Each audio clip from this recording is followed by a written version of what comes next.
Hello there, and welcome to the Thinking Fellows podcast. I'll just wait a second. And welcome to the Thinking Fellows podcast. My name is Caleb, and today I'm joined by Doctors Rod Rosenblatt, Adam Francisco, and Scott Keith. We are part of the 1517 podcast network of shows. We now have 10 shows on that network for people to listen to and digest. Some of those are now seasonal shows like Family Style Theology, so you can go check that out. We also have weekly shows like the Thinking Fellows, Virtue in the Wasteland, 40 minutes in the Old Testament, 30 minutes in the New Testament, Let the Bird Fly, Banned Books, a whole list of shows covering just a really wide range of topics at this point.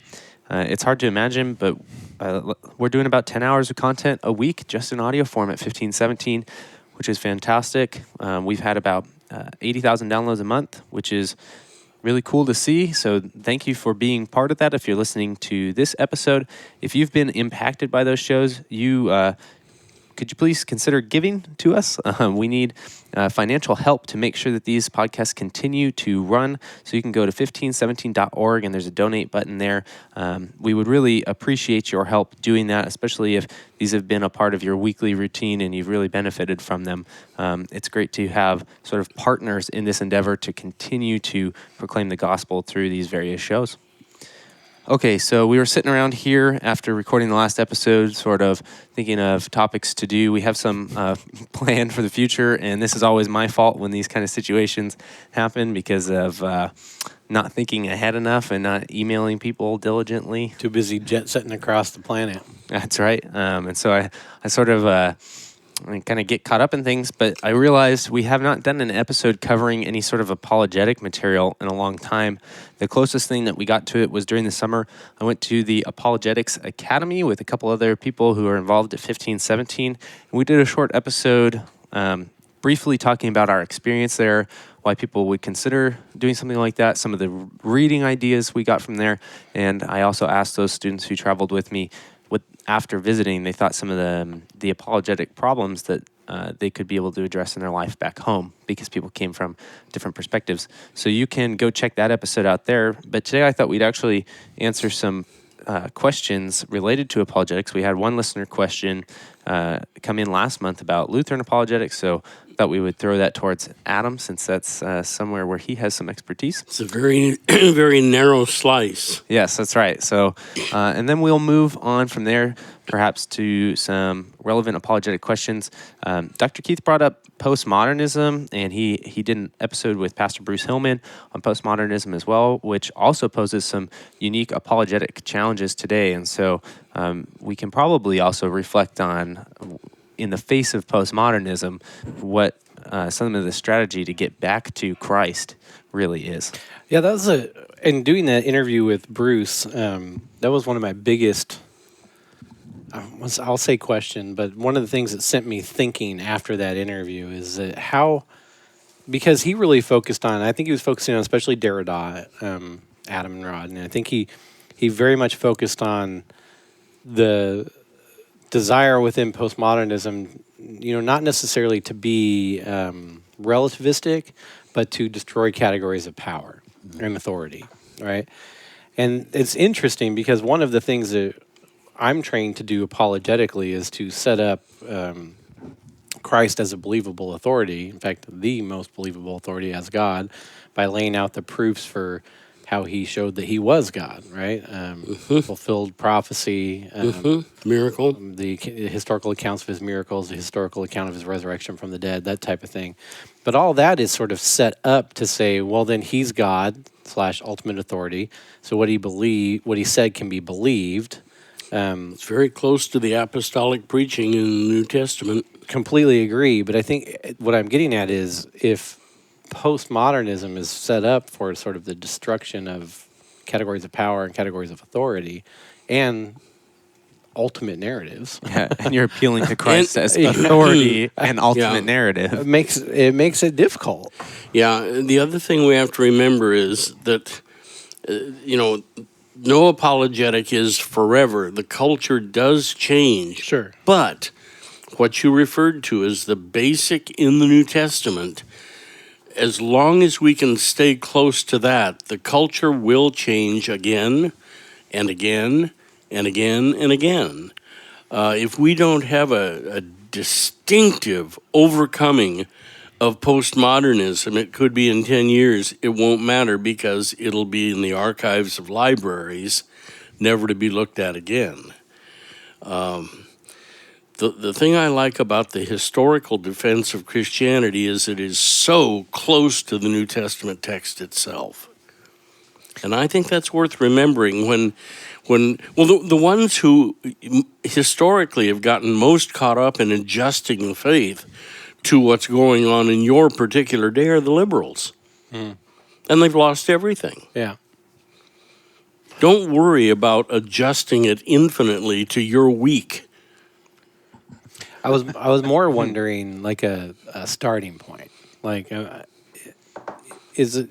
And I'm sure, and I totally agree with you. And that's what I do. That's what I argue for in that class that that lecture that I do. You start with those questions with those students, right? But it's just interesting that and that's what I told Bruce on the interviews. I said we have a whole generation of young people who probably wouldn't even recognize the philosophy of postmodernism as you just laid it out, but who have been raised to accept the categories. Yep. Yeah. And that seems like a problem, right? That seems like a difficult thing to overcome. And I agree. There's no way to change this apologetic to make it what you're doing is you're going after the historicity of the accounts, and you're showing that Sure. Christ claimed to be God and that he proved those claims, and Sure. on and on and on. I don't think that you can make that better or change it to make it more relative or anything like that. I'm more interested in like a conversational starting point with someone who has been taught or has sort of accepted without just even being taught, without just by means of cultural inculcation, that these categories don't exist. Yeah. Probably that fellow who's the best of evangelicalism who did tactics, Greg Kokel. Greg Kokel, Socratic questions. I see, and you base that on what? Or you discovered that how?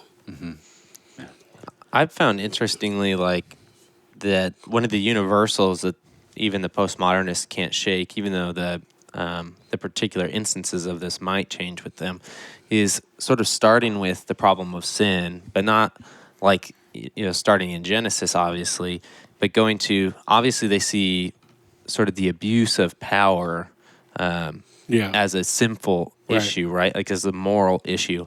And so even though some postmodernism is trying to sort of tear down all moral standard and things like that, they still have moral dilemma. And I find that's an entry point to conversation with them, because if we're just kind of reframing ourselves and not trying to just get back to particular instances of sin, but the totality of the effect of sin on the world, I can open that conversation up. I think where Christians tend to stray then is they want to move from that into, well, now homosexuality is a sin and you sleeping with your boyfriend, and instead of dealing with that broader issue, and then also sort of like Christ giving up power in order to deal with that issue. Yeah, it's interesting because, again, I'm going to bring up his name again, but this Jordan Peterson, who's very popular right now, he's got millions and millions of followers, and his message isn't the message of the gospel at all. Yep. It's full law. It's full about sin. Yep. I mean, one of his famous lines is, "Yeah, you're right. Things are bad. They're probably worse than you think, and you're partly to blame." And millions of people hear this and they acknowledge it. Yeah, you're right. It's worse than I think, and I'm at fault. You might be right. That's a good starting point. And the other thing is, with anybody who's had even a modicum of fill to go into, and your particular intense moral stance on X is based on what? Mm-hmm. I mean, those who are not Christians are almost forced to have both feet firmly planted in midair. Yeah. And just operate with it and never get called. Yeah, that's part of what bothers me too. So, and also in our modern climate, a culture that destroyed the idea of right and wrong, claiming ultimate right and wrong on the things which they've decided are right and wrong, and then not only are those things right or wrong, but they're to a higher power, Yep. right and wrong. I mean, those who are participating in the wrong are in need of utter destruction. No grace, no forgiveness, no possibility therein. And this all brought about by a culture who hasn't dealt with even the category of right and wrong for 40 years. Right.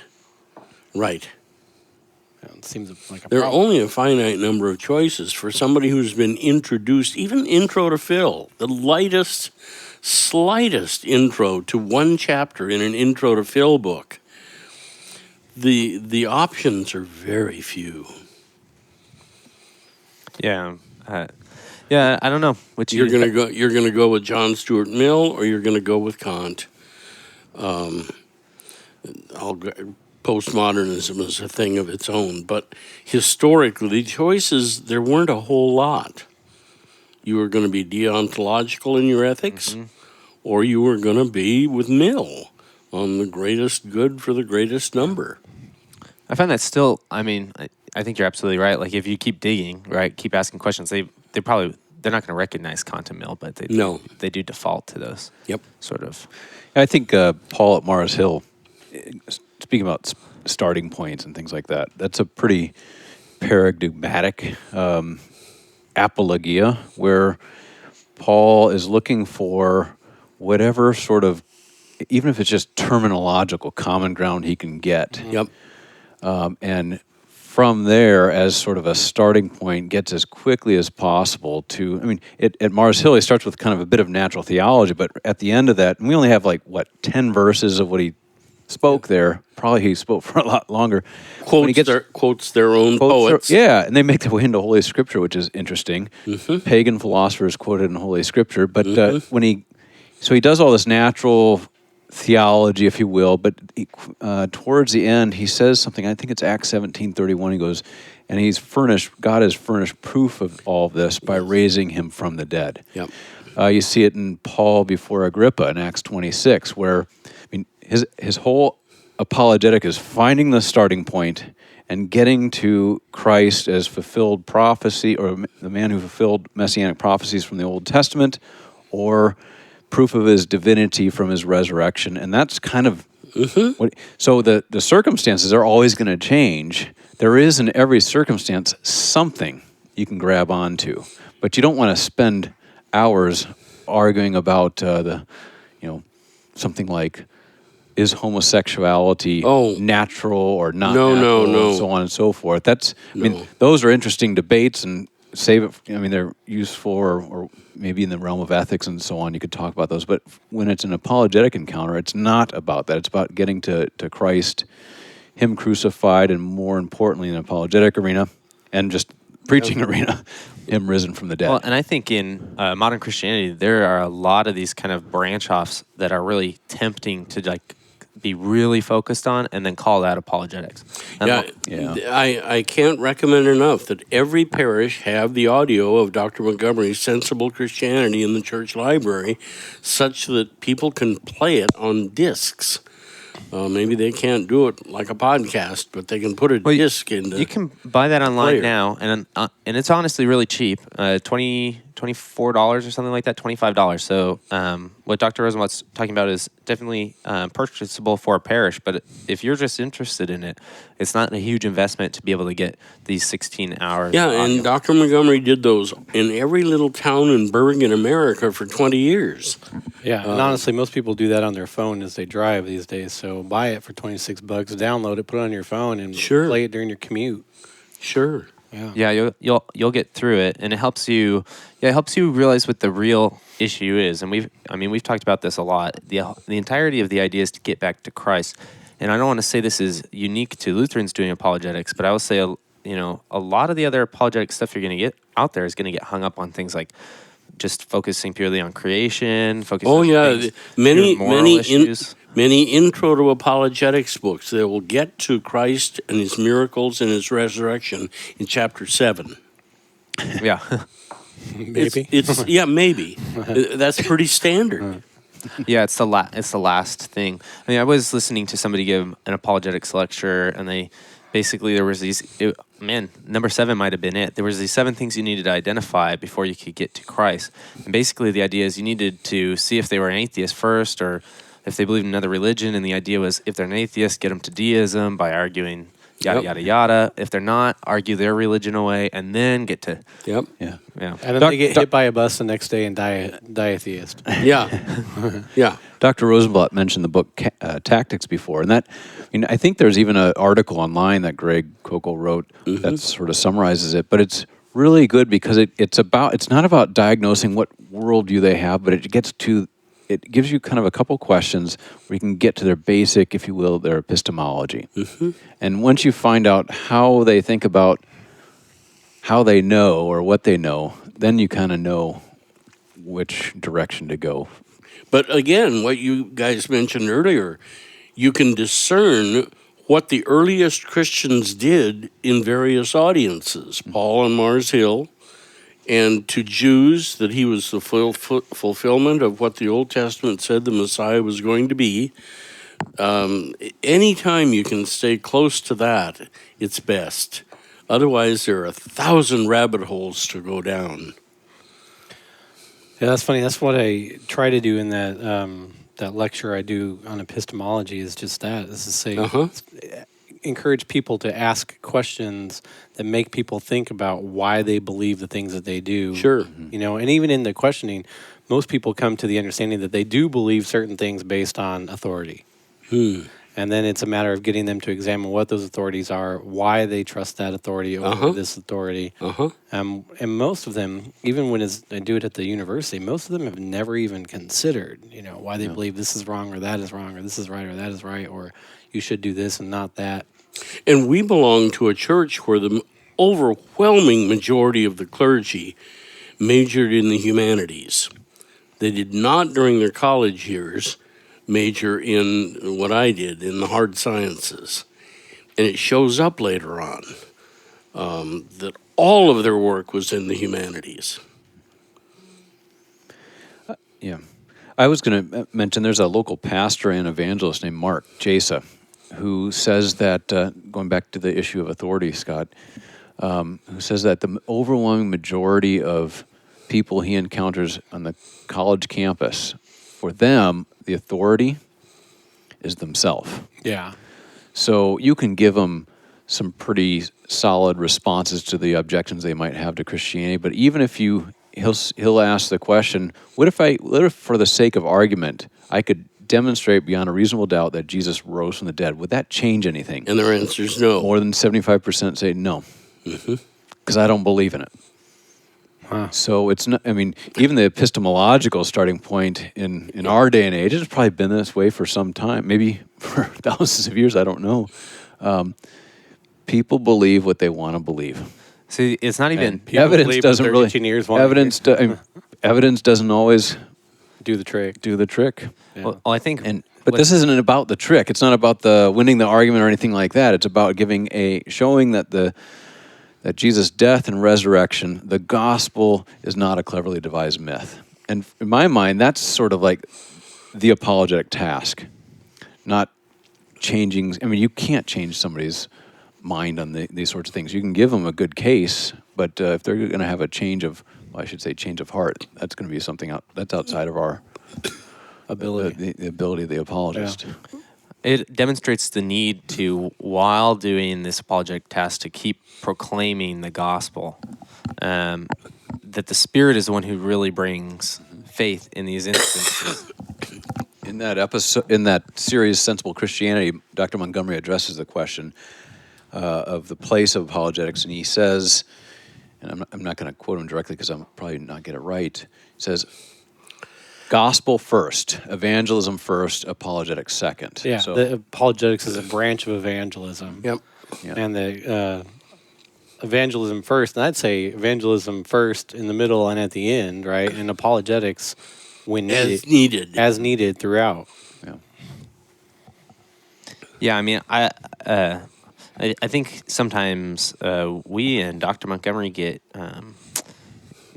called out for trying to Turn everything into apologetics. that's right, Yeah. or educate people or- into the faith or something like that. Or that we are out of line with our own history, that somehow we believe that somebody can be reasoned into trust in Christ.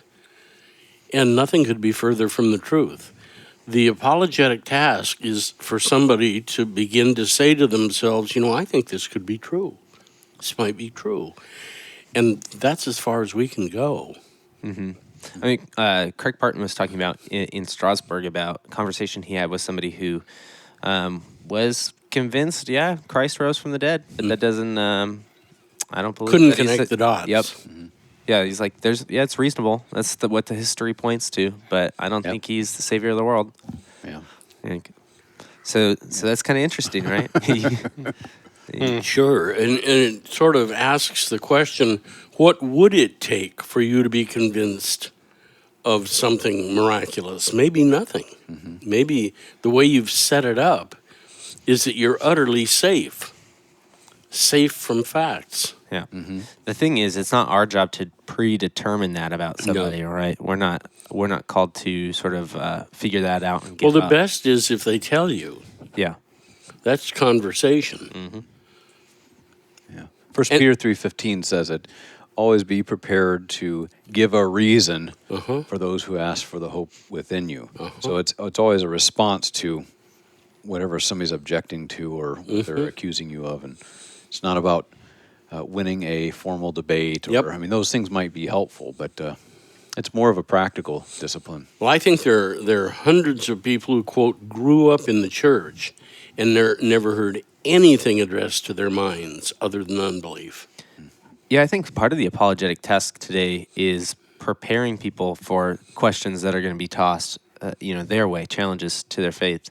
A lot of pastors who were at the Apologetics Academy were talking about that this is partially because of the high schoolers they know who are going on to college. And so it's not necessarily making a case, but helping them to have a reasonable defense for the hope that is within them. Sure. I'd like for them, when they go on from high school to college, I don't always want to task, and I guess maybe I should, because the scriptures do task them with giving a positive defense publicly, but I'd like them to have some tools in the toolbox so that when their faith is being challenged, publicly, and they're internalizing this privately, that they have something there that they can at least work through in their head that says, well, what he or she says up there makes sense, but this also makes sense, or this makes more sense, and here's why, and being able to reason that through. The biggest danger that we sort of thrust upon our kids is sending them out without any tools in the toolbox. Yes. Mentally, I could go on otherwise too, to sort of engage a world that's real and that's not designed to just protect them. Right. We're going to take a short break right here, and then we'll be right back. We're going to finish up this discussion and maybe have time for that Luther question as well.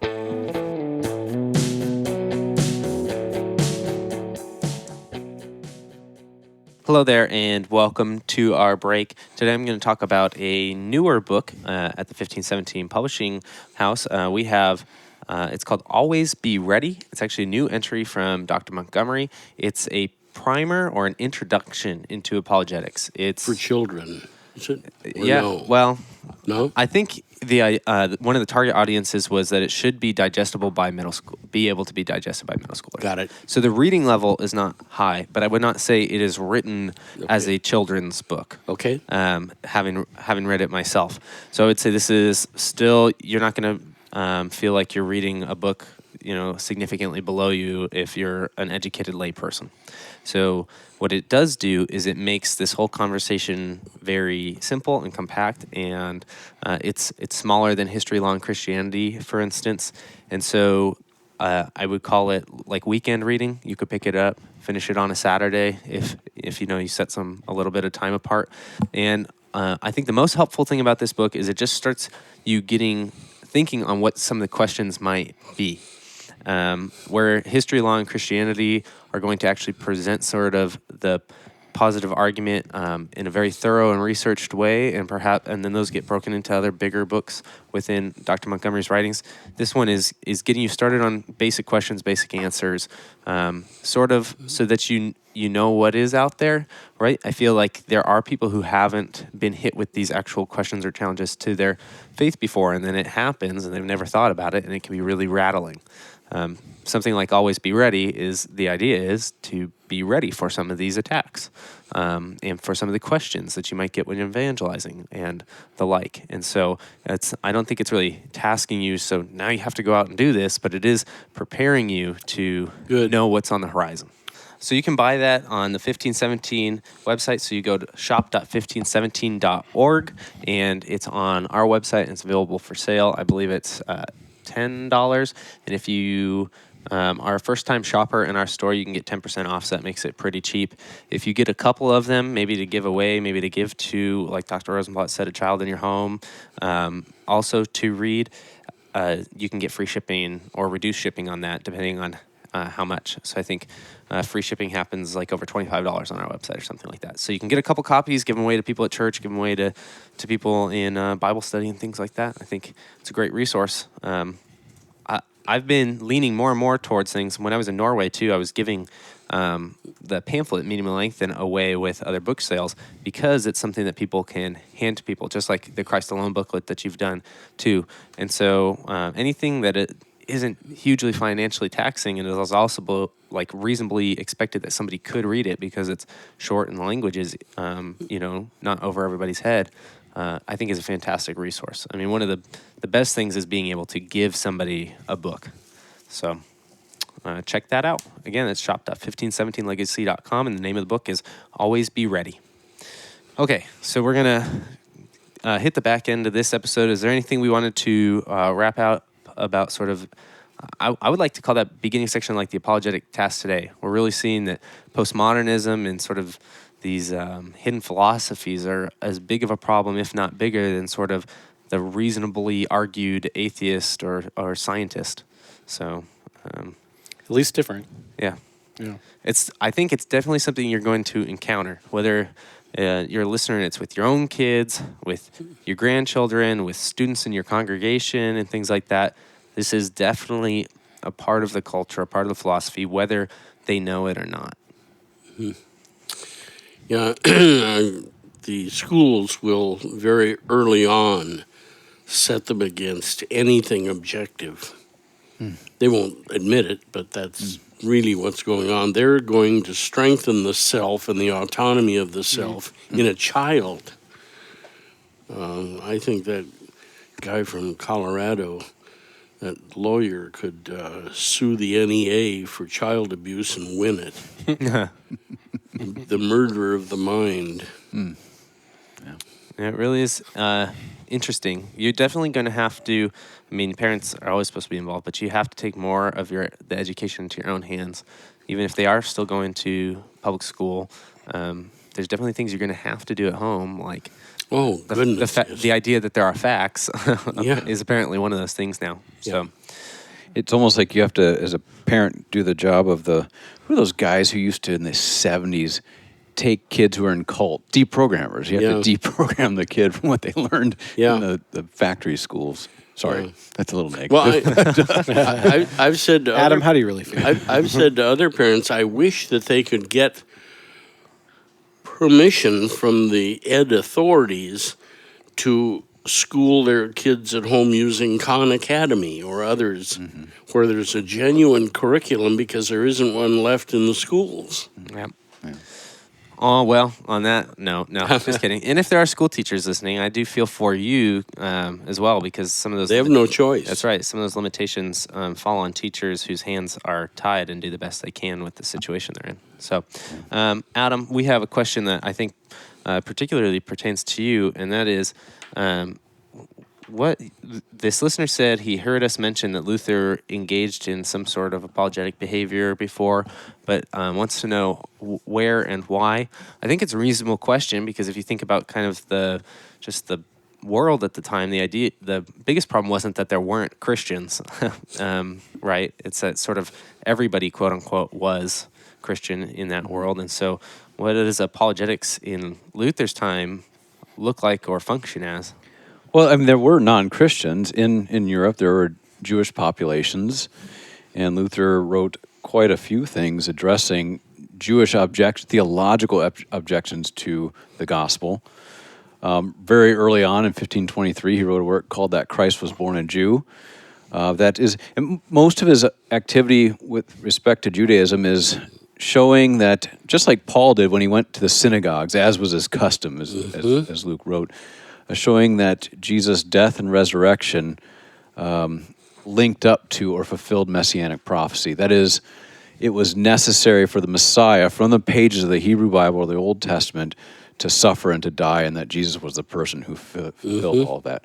Now, there's another in the later Middle Ages, in Luther's day and age, especially in Luther's day and age, 1529, there's another non-Christian threat that is starting to penetrate Europe. In 1529, the Ottoman Turks are at the gates of Vienna, and there are little Muslim enclaves starting to take shape in Hungary. And so Luther has to address, mostly as sort of like the teacher or the personality that everybody looks to for advice, he has to address the challenge that Islam posed to Christianity, because he had heard all sorts of reports. Some probably were hyperbolic, but some we know from historical research were actually true, that there are Christians in Eastern and Central Europe who are embracing Christianity not necessarily just by force, but are actually just simply embracing it as a replacement to Christianity. And so Luther writes a number of works addressing the issue of the Turks that cover a whole bunch of issues, but in all of those works, there's some apologetic element to it. His last work is a translation of an old, but also very famous medieval Christian apologetic directed at Islam. He called it a refutation of the Quran. And in there, Luther approaches apologetics negatively. That is, he tears down, or if you will, to use Dr. Keith's postmodern language, deconstructs Islam. And then in the aftermath, after he's deconstructed it, he makes a positive case for Christianity. And interestingly, Luther, so it's a translation from this Dominican monk, but Luther adds in a whole bunch of stuff to the text, takes out a lot of references to Aristotle, adds in his own coarse language, and makes Luther added coarse language? Yeah, yeah. Wow. It's fantastic. But he also adds in some odd stuff, like, for example, that when Muhammad wrote the Quran, Muhammad didn't write the Quran, but Luther thought he did, the Holy Spirit caused Muhammad to write things into the Quran that could be used for Christians, or used by Christians later on. So, for example, Quran chapter 4, verse 171 refers to Jesus as the Kalimatullah, or the Word of Allah, the Word of God. And also it mentions a Ruhallah, a Spirit of God. And Luther says, see, Muhammad unwittingly confessed the doctrine of the Trinity here. And now, Luther is not using the Quran as if it's inspired. He's using it as a base from which defense of Christianity could be made. Now, God can work evil for good. Yeah, it's really hard to do that from the Quran, and Muslims certainly have canned responses to it. But that Luther was willing to be that creative in addressing Islam, which, according to Melanchthon, was the hereditary enemy of Christendom in the 16th century, is pretty interesting. Now, those are the things that Luther does in terms of apologetics. Another question that might be asked along these lines is Luther, or is Lutheran theology open to the apologetic task? And here we'd have to defer to Dr. Montgomery. Well, those Mankato lectures he gave to Lutherans on Luther and apologetics, those are available still. Yeah. I think if you type in Google the apologetic thrust of Lutheran theology, it'll be one of the first selections. Yeah. Well, I mean, I think one of the things that's interesting is, even in the face of sort of the error within the church, his go-to is to drive back to the cross of Christ, the forgiveness of sins that happens in the death and resurrection of Christ. If you look at his theology, that's a constant theme, right? Is going back to there. When we're talking about the apologetic task, that is constantly what we're trying to seek to do, is to bring people back to that event. And so there's some similarity there. Yeah, and it's good counsel. I learned it from him over decades, but it's really good counsel not to get lost even on important subjects. The key question is the person ready to consider Christ's claims? He or she may not be, but a factual presentation of the gospel is in line with the New Testament text. All right. I think that's a great wrap up to this episode. Thank you for the listener who asked that question so that we could fill that second half. And if you have apologetic questions, you can go ahead and send them our way. That's definitely one of the categories where we're able to dive in and email you back or do it on another episode. We hope you enjoyed this episode, that you found it helpful. If you are a listener of this show and are looking to support, you can go to 1517.org, and there's a donate button up there. And then you can sort of join us in this effort to keep this kind of content online, where we're focusing on the proclamation of Christ through apologetics, history, and church doctrine. All right, we'll talk to you next time. Bye. Bye.